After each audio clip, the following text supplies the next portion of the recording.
ชีวิตខ្ញុំជាចុងភៅឈរមុខភ្លើងរាល់ថ្ងៃក្តៅក្រហមដូចចិត្តខ្ញុំដែលពិបាកនិយាយក្លឹមហូបឆ្ងាញ់ឆ្ងាញ់តែជីវិតខ្ញុំមិនផ្អែមខំធ្វើការគេរាល់ថ្ងៃតែសំណាងមិនទាន់ដល់ទេព្រឹកឡើងចូលផ្ទះបាយយប់ហើយមិនទាន់បានសម្រាញើហូរដូចតែភ្លៀងតែបេះដូងនៅតែខ្វះអ្វីមួយឃើញគេមានហាងផ្ទាល់ខ្លួនខ្ញុំត្រឹមតែសម័យសួរខ្លួនឯងរាល់ថ្ងៃថ្ងៃណាខ្ញុំនឹងបានដូចគេចិត្តចង់បើកហាងតូចមួយ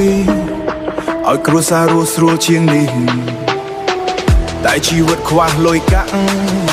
សុបិននៅឆ្ងាយពេកហើយតែថ្ងៃណានឹងភ្លឺស្វាងចេញពីភាពងងឹតក្នុងចិត្តនេះ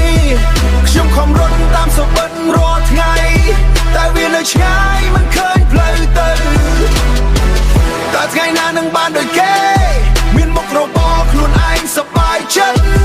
មិនចង់នៅក្រោមដំបូលគេជារៀងរហូតតែអត់លុយកាក់អ្វីស្ងប់ស្ងាត់មើលដៃខ្លួនឯងពោពេញដោយស្នាមរលាជាភ័រដល់តាំងថាខ្ញុំមិនដែលខ្ជិលឡើយតែហេតុអ្វីសំណាងមិនមើលមកខ្ញុំខ្លះឲ្យខ្ញុំមានថ្ងៃមួយឈរលើជើងខ្លួនឯងស្រមៃមានហាងតូចមួយនៅជាយផ្លូវមានអតិថិជនញញឹមពេលបានភ្លក់មកហូបឪពុកម្ដាយមិនបារម្ភទៀត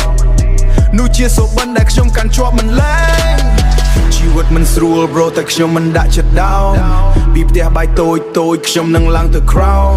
គ្មានលុយ today មិនមានន័យថាខាន tomorrow ខ្ញុំស៊ូ fight រាល់ថ្ងៃទោះជីវិត so sorrow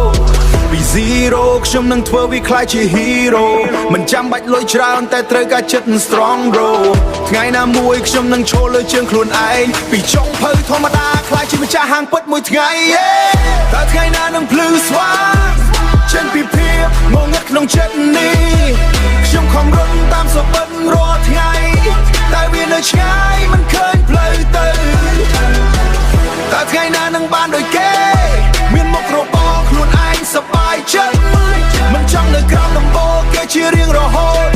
តែអត់លុយកាក់តែខ្ញុំនឹងមិនបោះបង់ទេ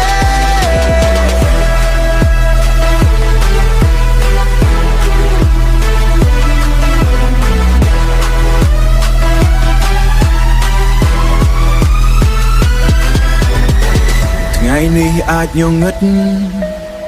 តែថ្ងៃស្អែកប្រហែលមានពន្លឺខ្ញុំនឹងខំដល់ថ្ងៃនោះមកដល់សូ